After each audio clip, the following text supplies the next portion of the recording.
السلام علیکم ورحمۃ اللہ۔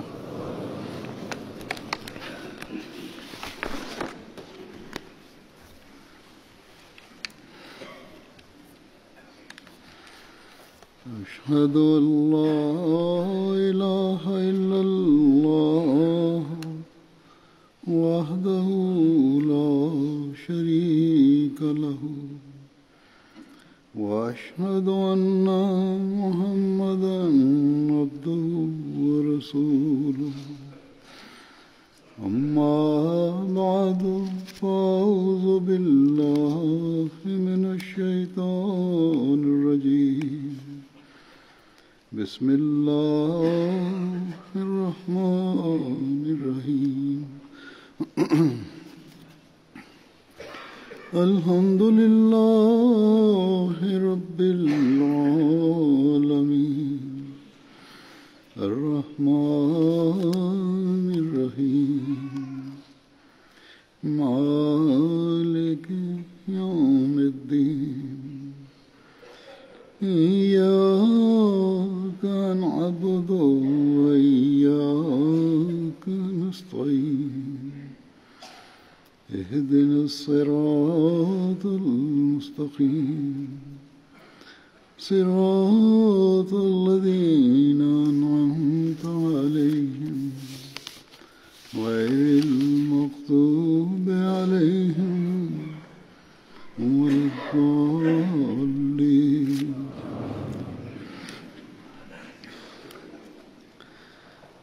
حضرت صلی اللہ علیہ وسلم کے ایک صحابی حضرت عکاشہ بن محصن تھے۔ حضرت عکاشہ بن محصن کا شمار کبار صحابہ میں ہوتا ہے۔ آپ بدر کے موقع پر گھوڑے پر سوار ہو کر شامل ہوئے۔ اس دن آپ کی تلوار ٹوٹ گئی۔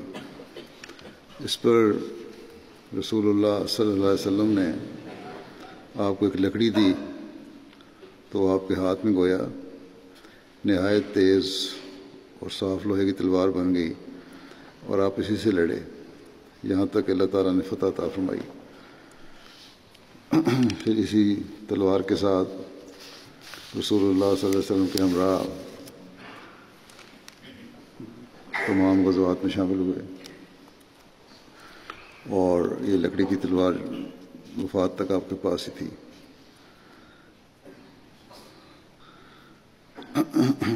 اس کا نام اون تھا تلوار کا۔ رسول اللہ صلی اللہ علیہ وسلم نے ان کو بشارت دی تھی کہ تم جنت میں بغیر حساب کے داخل ہو گئے۔ غزوہ بدر کے موقع پر رسول اکرم صلی اللہ علیہ وسلم نے صحابہ سے فرمایا کہ عرب کا بہترین شاہ سوار ہمارے ساتھ شامل ہے۔ صحابہ نے پوچھا کون ہے یا رسول اللہ؟ وہ کون شخص ہے؟ فرمایا عکاشہ بن محصن۔ حضرت ابو ہریرہ رضی اللہ عنہ بیان کرتے ہیں کہ میں نے رسول اللہ صلی اللہ علیہ وسلم سے سنا، آپ نے فرمایا کہ میری امت سے ایک گروہ جنت میں داخل ہوگا، وہ 70,000 ہوں گے اور ان کے چہرے 14ویں رات کے چاند کی طرح روشن ہوں گے۔ حضرت ابو ہریرہ بیان کرتے ہیں کہ حضرت عکاشہ بن محصن اپنی چادر اٹھاتے ہوئے کھڑے ہوئے اور عرض کی کہ یا رسول اللہ صلی اللہ علیہ وسلم، اللہ سے دعا کریں کہ وہ مجھے بھی ان میں سے بنا دے۔ تو رسول اللہ صلی اللہ علیہ وسلم نے فرمایا اے اللہ اسے بھی ان میں شامل کر دے۔ پھر انصار میں سے ایک آدمی کھڑا ہوا اور عرض کی یا رسول اللہ صلی اللہ علیہ وسلم، اللہ سے دعا کریں کہ مجھے بھی ان میں سے بنا دے۔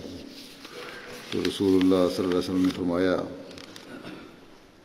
سبق کا بہا عکاشہ، کہ عکاشہ اس بارے میں تجھ پر سبقت لے گیا۔ اس واقعہ کی بیان کرتے ہوئے اپنی سیرت کی کتاب میں حضرت مرزا بشیر احمد صاحب نے لکھا ہے کہ یہ واقعہ بیان کیا کہ حضرت صلی اللہ علیہ وسلم کی مجلس میں ذکر ہوا، آپ نے فرمایا کہ میری امت میں سے 70,000 لوگ بغیر حساب کے جنت میں داخل ہوں گے، اور یعنی ویسے روحانی مرتبے میں فائز ہوں گے کہ ان کے لیے خدائی فضل و کرم اس قدر جوش میں ہوگا کہ ان کے حساب کتاب کی ضرورت نہیں ہوگی۔ اور آپ نے یہ بھی فرمایا صلی اللہ علیہ وسلم نے کہ ان لوگوں کے چہرے قیامت کے دن اس طرح چمکتے ہوں گے جس طرح 14ویں رات کے آسمان کا چاند آسمان پر چمکتا ہے۔ اس پر یہ سارا بیان کر کے کہ حضرت عکاشہ نے عرض کیا کہ میرے لیے بھی دعا کریں، اور اپنے دعا کی ان کو شامل کر دے۔ اس پر بڑی اس کی تفصیل خوبصورت رنگ میں بیان کی ہے اور تجزیہ کیا ہے جناب بشیر احمد صاحب نے۔ اب لکھتے ہیں کہ حضرت صلی اللہ علیہ وسلم کی مجلس کا یہ ایک بظاہر چھوٹا سا واقعہ اپنے اندر بہت سے معارف کا خزانہ رکھتا ہے، کیونکہ اول تو اس سے یہ علم حاصل ہوتا ہے کہ امت محمدیہ پر اللہ تعالیٰ کا اس درجہ فضل و کرم ہے، اور حضرت صلی اللہ علیہ وسلم کا روحانی فیض اس کمال کو پہنچا ہوا ہے کہ آپ کی امت میں سے 70,000 آدمی ایسا ہوگا جو اپنے نمایاں روحانی مقام اور خدا کے خاص فضل و کرم کی وجہ سے گویا قیامت کے دن حساب و کتاب کی پریشانی سے بالا سمجھ جائے گا۔ 70,000 سے یہ بھی مراد لی جاتی ہے کہ ایک بڑی تعداد ہوگی۔ دوسرے اس سے یہ بھی پتہ چلتا ہے کہ حضرت صلی اللہ علیہ وسلم کو اللہ تعالیٰ کے دربار میں ایسا قرب حاصل ہے کہ آپ کی روحانی توجہ پر خدا تعالیٰ نے فوراً بدریہ کشف یا القاء آپ کو علم دے دیا کہ عکاشہ بھی اس 70,000 کے گروہ میں شامل ہے، اور یہ بھی ممکن ہے کہ عکاشہ پہلے اس گروہ میں شامل نہ ہو، مگر آپ کی دعا کے نتیجے میں خدا نے اسے یہ شرف عطا کر دیا ہو۔ تیسرے اس واقعہ سے یہ بھی پتہ چلتا ہے کہ حضرت صلی اللہ علیہ وسلم کو اللہ تعالیٰ کا اس درجہ عدم ملحوظ تھا، اور آپ اپنی امت میں جدوجہد کو اس درجہ کے عمل کو اس درجہ ترقی دینا چاہتے تھے کہ جب عکاشہ کے بعد ایک دوسرے شخص نے آپ سے اسی قسم کی دعا کی درخواست کی تو آپ نے اس اخص روحانی مقام کے پیش نظر جو اس پاک گروہ کو حاصل ہے مزید انفرادی دعا سے انکار کر دیا۔ مسلمانوں کو تقوی اور ایمان اور عمل صالح میں ترقی کرنے کی طرف توجہ دلائی اس طرف، اور یہ بتایا کہ اگر اس طرف توجہ رہے گی تو تمہیں مقام مل سکتا ہے۔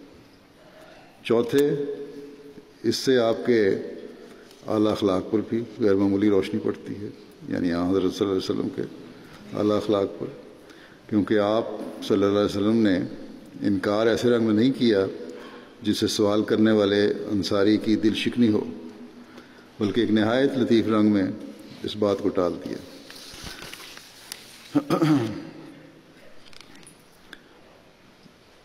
حضرت نبی کریم صلی اللہ علیہ وسلم نے حضرت عکاشہ کو مختلف سرایا میں جنگوں میں جو بھیجے جاتے تھے فوجیں، انہیں امیر بنا کر بھیجا۔ رسول اللہ صلی اللہ علیہ وسلم نے ربیع الاول 6 ہجری میں حضرت عکاشہ کو 40 مسلمانوں کا افسر بنا کر قبیلہ بنی اسد کے مقابلے پر روانہ فرمایا۔ یہ قبیلہ ایک چشمے کے قریب ڈیرا ڈالے پڑا تھا جس کا نام غمر تھا، جو مدینہ سے مکہ کی سمت میں چند دن کے فاصلے پر تھا۔ عکاشہ کی پارٹی جلدی سفر کر کے قریب پہنچی تاکہ انہیں شرارت سے روکا جائے، تو معلوم ہوا کہ قبیلے کے لوگ مسلمانوں کی خبر پا کر ادھر ادھر منتشر ہو گئے تھے۔ اس پر عکاشہ اور ان کے ساتھی مدینہ کی طرف واپس لوٹ آئے اور کوئی لڑائی نہیں ہوئی۔ یعنی بلا وجہ کی جنگ بھی ملوث ہونے کی کوشش نہیں کی ان لوگوں نے، جو الزام لگایا جاتا ہے کہ جنگوں میں کا خاص شوق تھا ان لوگوں کو یا مسلمانوں کو۔ حضرت ابن عباس بیان کرتے ہیں کہ جب حضرت صلی اللہ علیہ وسلم پر سورۃ النصر نازل ہوئی تو آپ صلی اللہ علیہ وسلم نے حضرت بلال کو اذان دینے کا حکم دیا۔ نماز کے بعد آپ صلی اللہ علیہ وسلم نے ایک خطبہ ارشاد فرمایا جسے سن کر لوگ بہت روئے۔ پھر آپ صلی اللہ علیہ وسلم نے پوچھا، اے لوگو، میں کیسا نبی ہوں؟ اس پر ان لوگوں نے کہا، اللہ آپ کو جزا دے، آپ سب سے بہترین نبی، آپ ہمارے لیے رحیم باپ کی طرح اور شفیق اور نصیحت کرنے والے بھائی کی طرح ہیں۔ آپ نے ہم تک اللہ کے پیغام پہنچائے اور اس کی وحی پہنچائی، اور حکمت اور اچھی نصیحت سے ہمیں اپنے رب کے راستے کی طرف بلایا۔ بس اللہ آپ کو بہترین جزا دے جو وہ اپنے انبیاء کو دیتا ہے۔ پھر آپ صلی اللہ علیہ وسلم نے فرمایا، اے مسلمانوں کے گروہ، میں تمہیں اللہ کی اور تم پر اپنے حق کی قسم دے کر کہتا ہوں کہ اگر کسی پر میری طرف سے کوئی ظلم یا زیادتی ہوئی ہو تو وہ کھڑا ہو اور میرے سے بدلہ لے لے۔ مگر کوئی کھڑا نہ ہوا۔ آپ صلی اللہ علیہ وسلم نے دوسری بار ان کو قسم دے کر کہا، مگر کوئی کھڑا نہ ہوا۔ آپ نے تیسری بار پھر فرمایا کہ اے مسلمانوں کے گروہ، میں تمہیں اللہ اور تم پر اپنے حق کی قسم دے کر کہتا ہوں کہ اگر کسی پر میری طرف سے کوئی ظلم یا زیادتی ہوئی ہو تو وہ اٹھے اور میرے سے بدلہ لے، قیامت کے دن کے بدلے سے پہلے۔ اس پر لوگوں میں سے ایک بوڑھا شخص کھڑے ہوئے جن کا نام عکاشہ تھا۔ آپ مسلمانوں میں سے ہوتے ہوئے آگے آئے یہاں تک کہ رسول اللہ صلی اللہ علیہ وسلم کے روبرو کھڑے ہو گئے اور عرض کی، یا رسول اللہ صلی اللہ علیہ وسلم، میرے ماں باپ آپ پر قربان، اگر آپ نے بار بار قسم نہ دی ہوتی تو میں ہرگز کھڑا نہ ہوتا۔ میں آپ کے ساتھ، کہنے لگے یہ حضرت عکاشہ، میں آپ کے ساتھ ایک غزوے میں تھا جس سے واپسی پر میری اونٹنی آپ کی اونٹنی کے قریب آ گئی، تو میں اپنی سواری سے اتر کر آپ کے قریب آیا تاکہ آپ کے پاؤں کو بوسہ دوں، مگر آپ نے اپنی چھڑی ماری جو میرے پہلو میں لگی۔ مجھے نہیں معلوم کہ وہ چھڑی آپ نے اونٹنی کو ماری تھی یا مجھے۔ اس پر آپ صلی اللہ علیہ وسلم نے فرمایا، اللہ کے جلال کی قسم کہ خدا کا رسول جان بوجھ کر تجھے نہیں مار سکتا۔ پھر آپ نے فرمایا، اے بلال، حضرت بلال کو مخاطب کر کے، کہ فاطمہ کی طرف جاؤ، فاطمہ گھر میں، اور اس سے وہ چھڑی لے آؤ۔ حضرت بلال گئے اور حضرت فاطمہ سے عرض کی کہ اے رسول اللہ صلی اللہ علیہ وسلم کی صاحبزادی، مجھے چھڑی دے دیں۔ اس پر حضرت فاطمہ نے کہا، اے بلال، میرے والد اس چھڑی کے ساتھ کیا کریں گے؟ کیا یہ جنگ کے دن کے بجائے حج کا دن نہیں؟ اس پر حضرت بلال نے کہا کہ اے فاطمہ، آپ اپنے باپ رسول اللہ صلی اللہ علیہ وسلم سے کتنی بے خبر ہیں۔ رسول اللہ صلی اللہ علیہ وسلم لوگوں کو الوداع کہہ رہے ہیں اور دنیا چھوڑ کر جا رہے ہیں اور اپنا بدلہ دے رہے ہیں۔ اس پر حضرت فاطمہ نے حیرانگی سے پوچھا، اے بلال، کس کا دل کرے گا کہ وہ رسول اللہ صلی اللہ علیہ وسلم سے بدلہ لے؟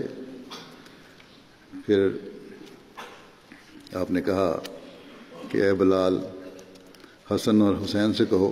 حضرت فاطمہ نے کہا کہ حسن اور حسین سے کہو کہ وہ اس شخص کے سامنے کھڑے ہو جائیں کہ وہ ان دونوں سے بدلہ لے لے اور وہ اس کو رسول اللہ صلی اللہ علیہ وسلم سے بدلہ نہ لینے دیں۔ بس حضرت بلال مسجد آئے اور رسول اللہ صلی اللہ علیہ وسلم کو چھڑی پکڑا دی اور آپ نے وہ چھڑی عکاشہ کو پکڑائی۔ جب حضرت ابوبکر اور حضرت عمر نے یہ منظر دیکھا تو وہ دونوں کھڑے ہو گئے اور کہا، اے عکاشہ، ہم تمہارے سامنے کھڑے ہیں، ہم سے بدلہ لے لو اور رسول اللہ صلی اللہ علیہ وسلم کو کچھ نہ کہو۔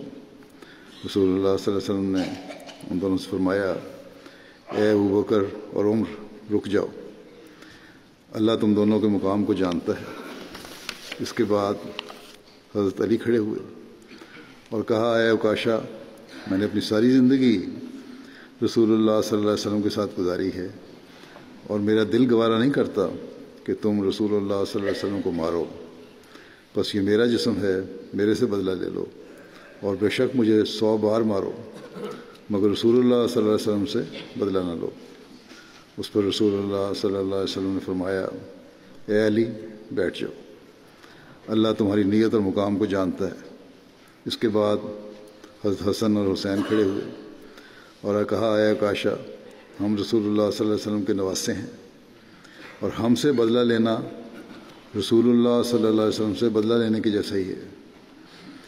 آپ نے ان دونوں سے فرمایا اے میرے پیارو بیٹھ جاؤ۔ اس کے بعد آپ نے فرمایا اے عکاشہ مارو۔ حضرت عکاشہ نے عرض کی یا رسول اللہ صلی اللہ علیہ وسلم، جب آپ نے مجھے مارا تھا تو اس وقت میرے پیٹ پر کپڑا نہیں تھا۔ اس پر آپ صلی اللہ علیہ وسلم نے اپنے پیٹ پر سے کپڑا اٹھایا۔ اس پر مسلمان دیوانہ وار رونے لگ گئے اور کہنے لگے کیا عکاشہ واقعی رسول اللہ صلی اللہ علیہ وسلم کو مارے گا؟ مگر جب حضرت عکاشہ نے آپ صلی اللہ علیہ وسلم کے بدن کی سفیدی دیکھی تو دیوانہ وار لپک کر آگے بڑھے اور آپ کے بدن کو چومنے لگے اور عرض کی یا رسول اللہ صلی اللہ علیہ وسلم، کس کا دل گوارا کر سکتا ہے کہ وہ آپ سے بدلہ لے؟ اس پر آپ صلی اللہ علیہ وسلم نے فرمایا یا بدلہ لینا ہے یا معاف کرنا ہے۔ اس پر حضرت عکاشہ نے عرض کی یا رسول اللہ، میں نے معاف کیا اس امید پر کہ اللہ قیامت کے دن مجھے معاف فرما دے۔ اس پر آپ صلی اللہ علیہ وسلم نے فرمایا، لوگوں کو مخاطب کر کے فرمایا کہ جو جنت میں میرا ساتھی دیکھنا چاہتا ہے وہ اس بوڑھے شخص کو دیکھ لے۔ بس مسلمان اٹھے اور حضرت عکاشہ کا ماتھا چومنے لگے اور ان کو مبارکباد دینے لگے کہ تو نے بہت بلند مقام اور نبی صلی اللہ علیہ وسلم کی رفاقت کو پا لیا۔ یہ تھے حضرت عکاشہ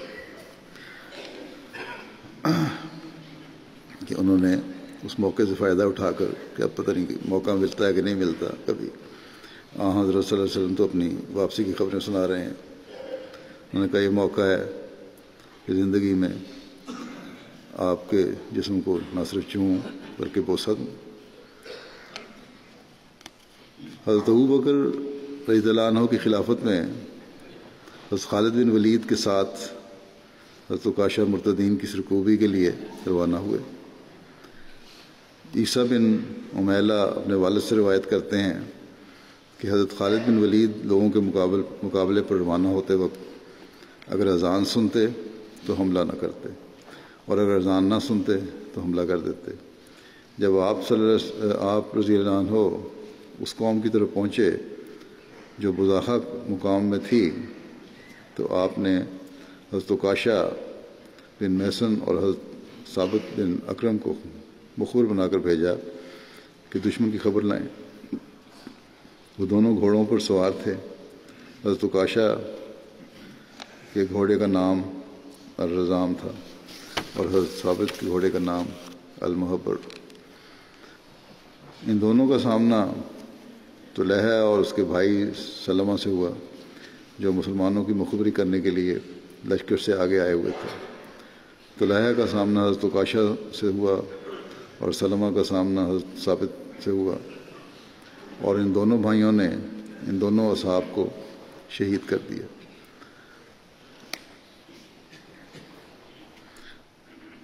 ابو واقد لیثی بیان کرتے ہیں کہ ہم 200 سوار لشکر کے آگے آگے چلنے والے تھے۔ ہم ان مقتولوں حضرت ثابت اور حضرت عکاشہ کے پاس کھڑے رہے یہاں تک کہ حضرت خالد آئے اور ان کے حکم سے ہم نے حضرت ثابت اور حضرت عکاشہ کو ان کے خون آلود کپڑوں میں ہی دفن کر دیا۔ یہ واقعہ 12 ہجری کا ہے۔ اس طرح ان کی شہادت ہوئی۔ حضرت خواجہ بن زید حضرت صلی اللہ علیہ وسلم کے ایک صحابی تھے۔ حضرت خارجہ بن زید کا تعلق خزرج کے خاندان اغر سے تھا۔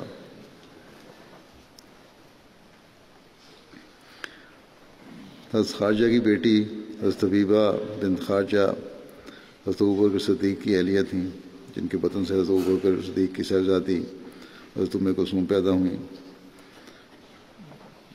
رسول اللہ صلی اللہ علیہ وسلم نے حضرت خارجہ بن زید اور حضرت ابوبکر صدیق کے درمیان مواقعات قائم فرمائی۔ رئیس قبیلہ تھے یہ، اور کبار صحابہ میں شامل کیا جاتا تھا ان کے۔ انہوں نے عقبہ میں بیعت کی تھی۔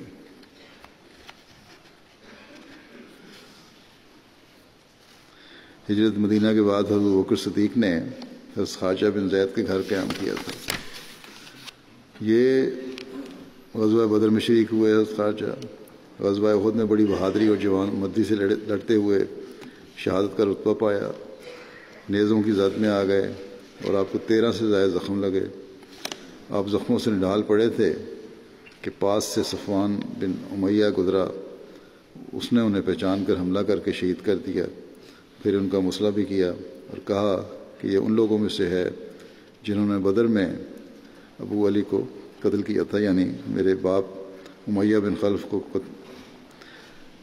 اب مجھے موقع ملا ہے کہ ان اصحاب محمد صلی اللہ علیہ وسلم سے میں سے بہترین لوگوں کو قتل کروں اور اپنا دل ٹھنڈا کروں۔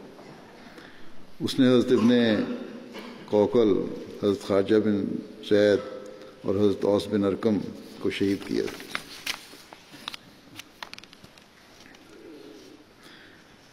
حضرت خارجہ اور حضرت سعد بن ربیع جو کہ آپ کے جو چچا زاد بھائی تھے دونوں، ان دونوں کو ایک ہی قبر میں دفن کیا گیا۔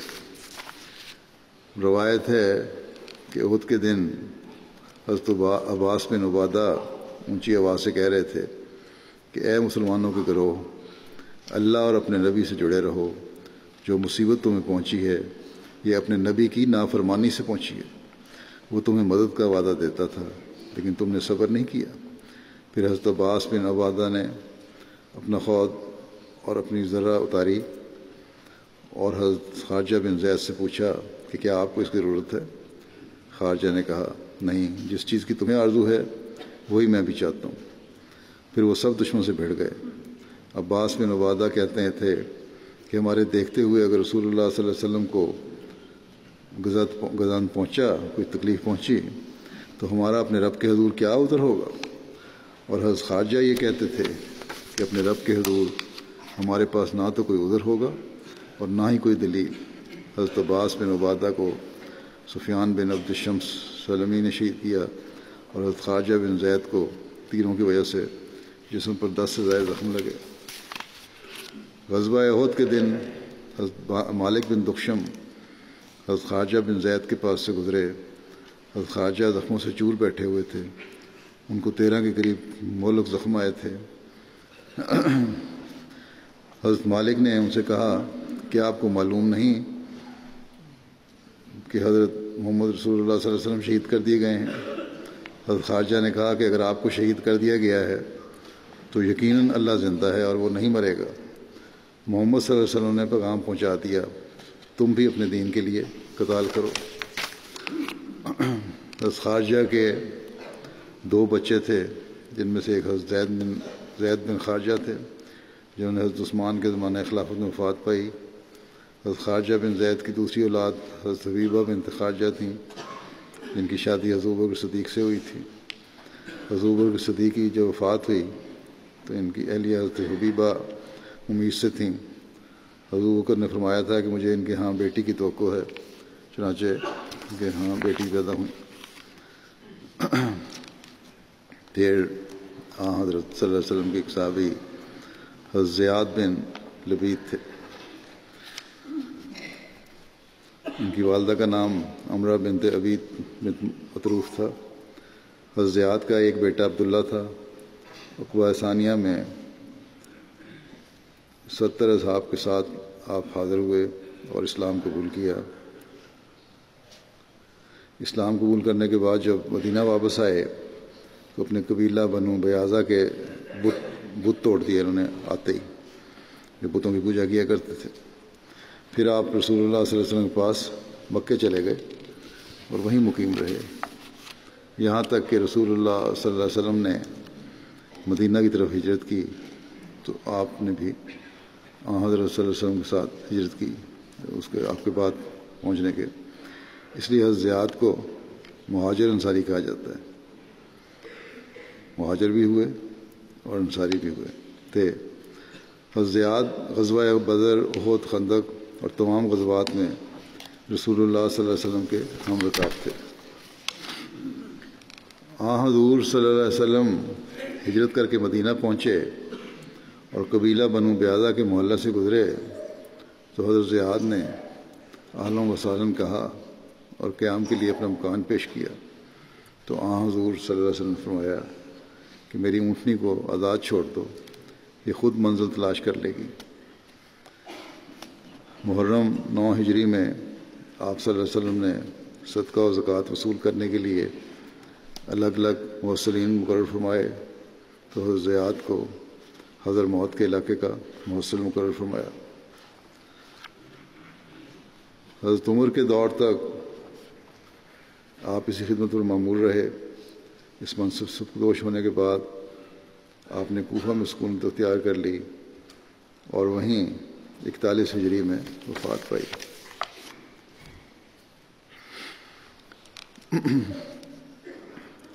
تاریخ میں ہے کہ حضرت ابوبکر صدیق کے دور خلافت میں جب فتنہ ارتداد نے زور پکڑا اور زکوٰۃ دینے سے انکار کر دیا تو اشعث بن قیس کندی نے بھی ارتداد اختیار کیا۔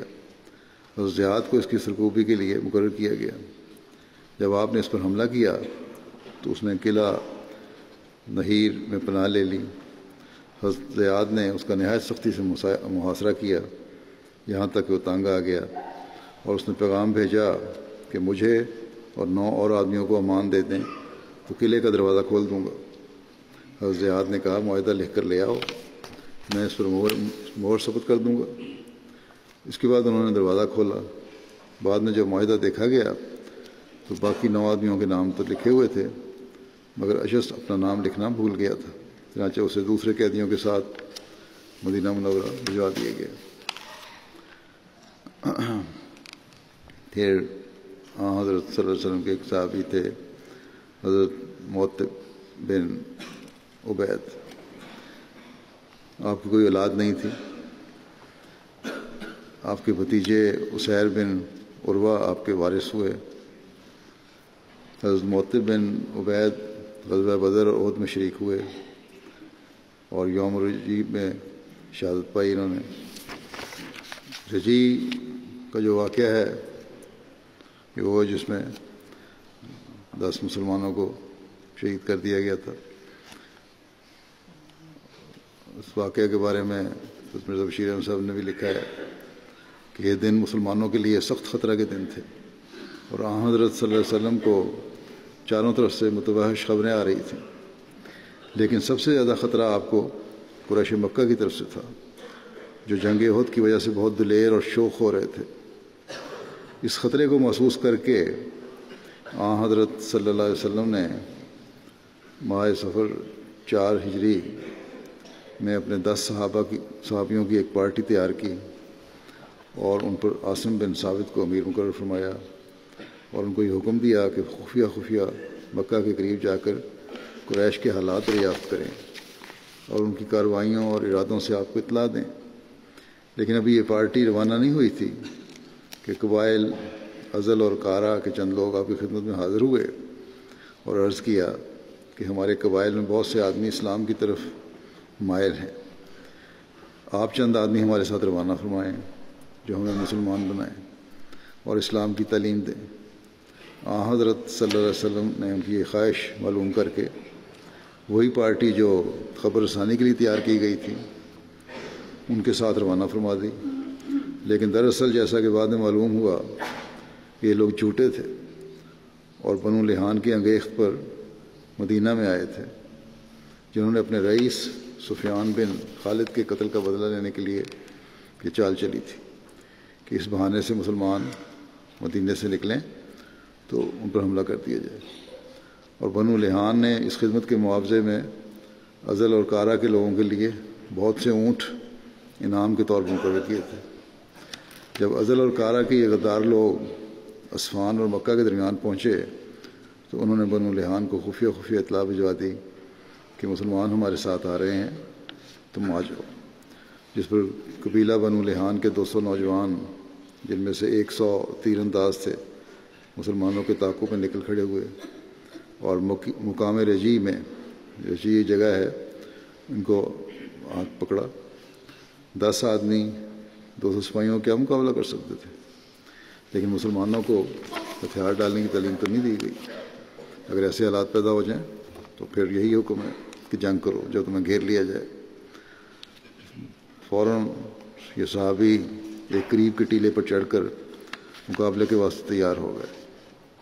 کفار نے، جن کے نزدیک دھوکہ دینا کوئی معیوب فعل نہیں تھا، ان کو آواز دی کہ تم پہاڑی پر سے نیچے اتر آؤ، ہم تم سے پختہ عہد کرتے ہیں کہ تمہیں قتل نہیں کریں گے۔ عاصم رضی اللہ عنہ نے جواب دیا کہ ہمیں تمہارے عہد و پیمان کا کوئی اعتبار نہیں ہے، ہم تمہاری اس ذمہ داری پر نہیں اتر سکتے۔ اور پھر آسمان کی طرف منہ اٹھا کر کہا کہ اے خدا، تو ہماری حالت دیکھ رہا ہے، اپنے رسول کو ہماری اس حالت سے اطلاع پہنچا دے۔ غرض عاصم اور ان کے ساتھیوں نے مقابلہ کیا اور لڑتے لڑتے شہید ہو گئے۔ جب 7 صحابہ مارے گئے اور صرف خبیب بن عدی اور زید بن دسنہ اور ایک اور صحابی باقی رہ گئے تو کفار نے، جن کی اصل خواہش ان لوگوں کو زندہ پکڑنے کی تھی، پھر آواز دے کر کہا کہ اب بھی نیچے اتر آؤ، ہم وعدہ کرتے ہیں کہ تمہیں تکلیف نہیں پہنچائیں گے۔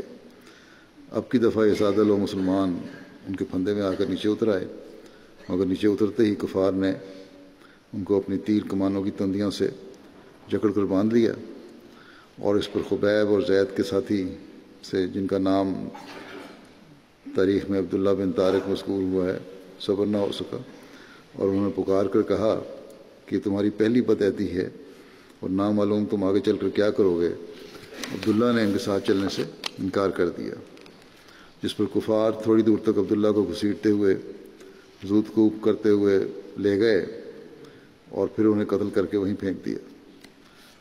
اور چونکہ اب ان کا انتقام پورا ہو چکا تھا، وہ قریش کو خوش کرنے کے لیے نیز روپے کی لالچ میں خبیب اور زید کو ساتھ لے کر مکہ کی طرف روانہ ہو گئے، اور وہاں پہنچ کر انہیں قریش کی ہاتھ فروخت کر دیا۔ چنانچہ خبیب کو تو حارث بن عامر بن نوفل کے لڑکوں نے خرید لیا، کیونکہ خبیب نے بدر کی جنگ میں حارث کو قتل کیا تھا، اور زید کو صفوان بن امیہ نے خرید لیا۔ اور یہ بھی پھر آخر میں شہید کر دیے گئے تھے۔ پھر ذکر ہے بدری صحابہ میں حضرت خالد بن بکیر کا۔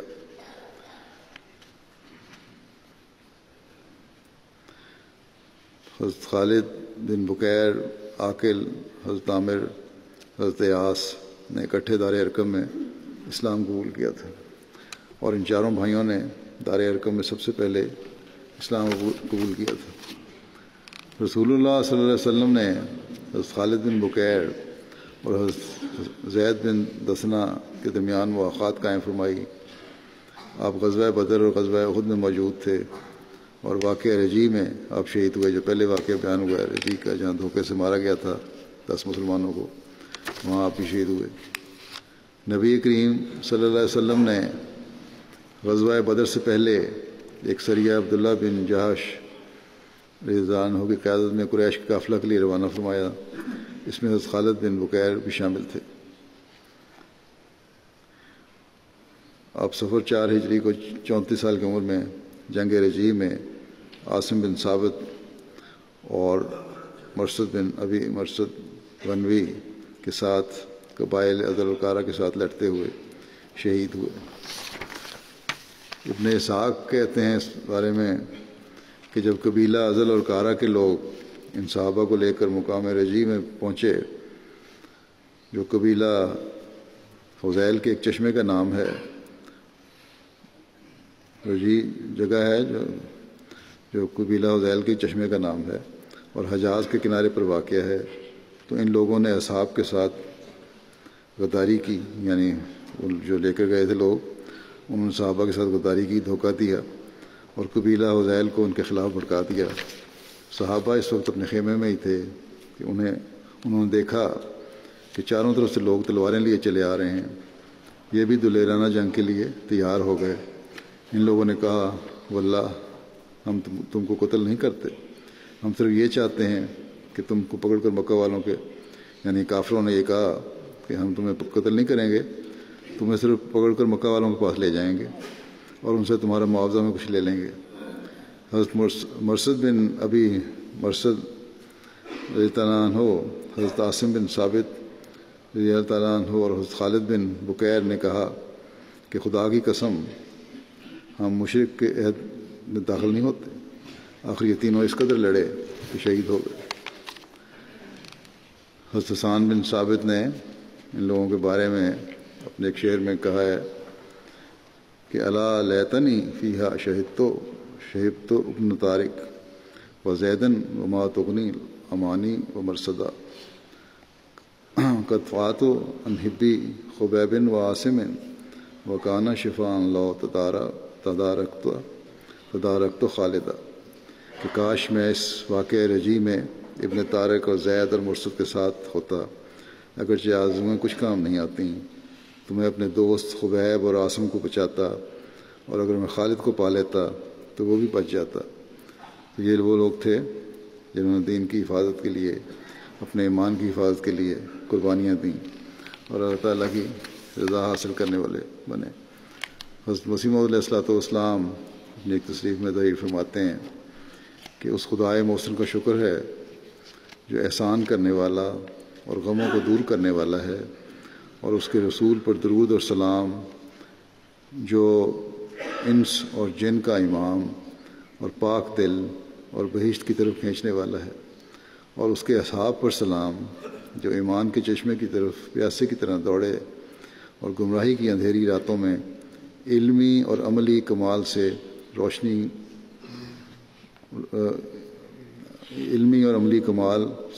روشن کیے گئے۔ پھر ایک جگہ فرماتے ہیں صحابہ کے بارے میں کہ جو دن کے میدانوں کے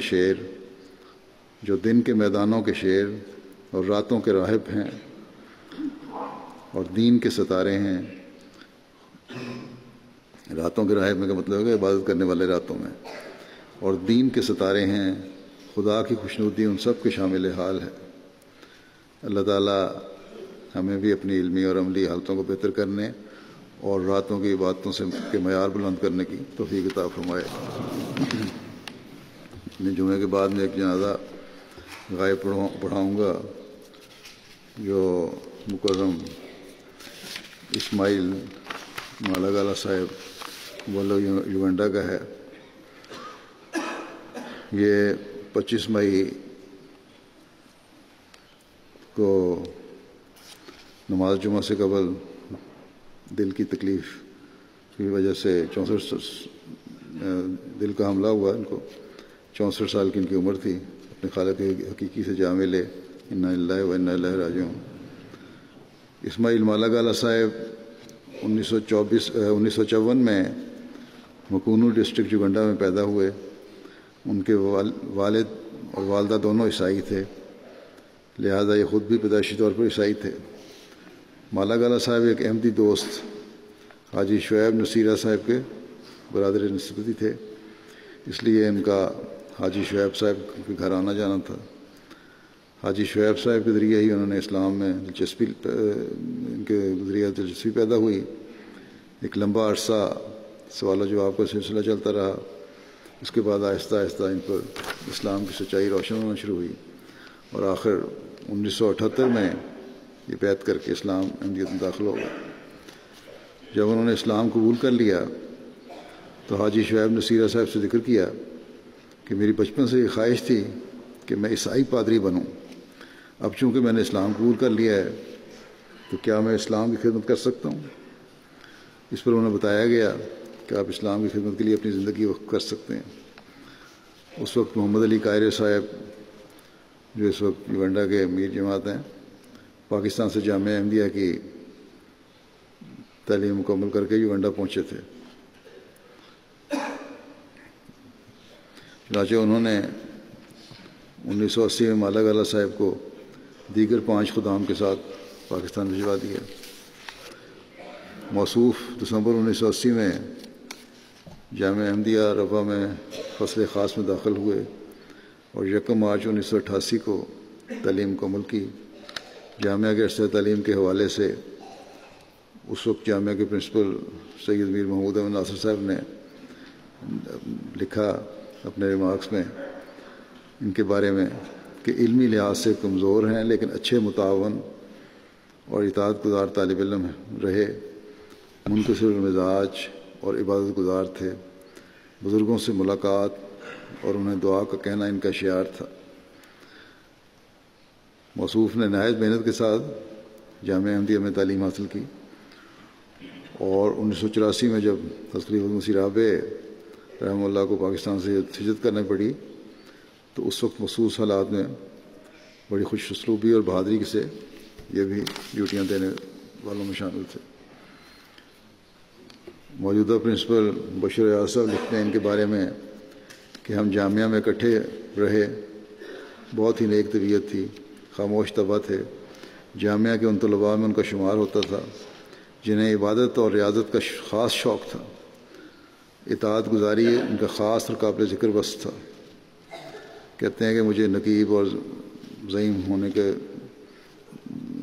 وجہ سے ان سے کئی بار واسطہ پڑا۔ بہت ہی عاجز مزاج اور مطیع و فرمانبردار پایا۔ فٹ بال کے بڑے شوقین تھے، ٹیم کے ایک ہی ممبر سمجھے جاتے تھے جو خاص طور پر ان کو شامل کیا جاتا تھا۔ جامعہ کی تعلیم مکمل کرنے کے بعد ان کا باقاعدہ تقرر یوگنڈا میں بطور مبلغ 1988 میں ہوا، جہاں انہوں نے کئی جماعتوں میں بطور مبلغ کام کیا۔ 2007 میں موصوف 2 یوگنڈن مبلغین کے ساتھ پاکستان بھی گئے، جہاں انہیں لوگنڈا زبان میں قرآن کریم کے ترجمہ کی نظرثانی کا کام مکمل کرنے کی توفیق ملی اور 3 ماہ کے اندر انہوں نے یہ کام مکمل کر لیا۔ بعد میں جامعہ میں تو شاید علمی لحاظ سے کمزور ہوں گے، بعد میں علمی لحاظ سے بھی بڑے آگے نکلے ہوئے تھے، انہوں نے بہت بڑھایا، اپنا اضافہ کیا۔ مرحوم کی کو تبلیغ کا بڑا شوق تھا اور ان کی تبلیغ سے ایک بڑی تعداد نے احمدیت قبول کی۔ سائیکل پر ہی بہت لمبے لمبے تبلیغی سفر کیا کرتے تھے۔ ایک دفعہ وہ تبلیغ کے لیے نکلے ہوئے تھے کہ پیچھے سے ان کی بیوی کی وفات ہو گئی۔ رابطہ کا کوئی ذریعہ نہیں تھا اور جب تبلیغی سفر سے واپس آئے تو پتہ چلا کہ بیوی فوت ہو گئی ہے اور اس کی تدفین بھی ہو چکی ہے۔ ساری زندگی نہایت سادگی کے ساتھ خدمت دین میں مصروف رہتے ہوئے گزاری۔ بہت نرم دل، ہمدرد اور شفیق انسان تھے، غریبوں اور مسکینوں کا بہت خیال رکھتے تھے، خلافت کے بہت شدائی تھے، خلیفہ وقت کا ہر حکم ماننا ضروری سمجھتے تھے۔ افریقن مبلغین خاص طور پر واقفین زندگی کی میں نے دیکھا ہے، عموماً سارے افریقن ہی، لیکن خلافت کے ساتھ ان کا خاص تعلق ہے۔ امیر صاحب یوگنڈا محمد علی قاہرہ صاحب لکھتے ہیں کہ مرحوم ایک مثالی مربی تھے، نہایت نیک دل اور دعوت اللہ کرنے والے اور دین کی خدمت بجا لانے والے انسان تھے۔ بہت سی مشکلات کے باوجود کبھی شکوہ نہ کیا، بلکہ ہر طرح سے خدمت دین میں لگے رہے۔ پہلی بیوی کی وفات کے بعد انہوں نے دوسری شادی کی اور کچھ عرصے بعد تیسری شادی بھی کی۔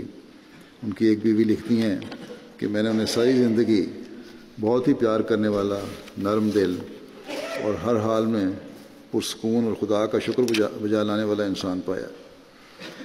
ان کی بیٹی بیان کرتی ہیں کہ ہمارے والد بہت شفیق اور بردبار انسان تھے، ہمیشہ ہماری ضرورتوں کا خیال رکھتے اور دین پر عمل پیرا رہنے کا درس دیتے رہے۔ مرحوم نے اپنے پسماندگان میں 2 بیویاں اور 9 بچے چھوڑے ہیں۔ اللہ تعالیٰ انہیں غریق رحمت کرے، ان کے ساتھ مغفرت کا سلوک فرمائے اور ان کی نسلوں کو بھی ہمیشہ جماعت اور خلافت سے وابستہ رکھے۔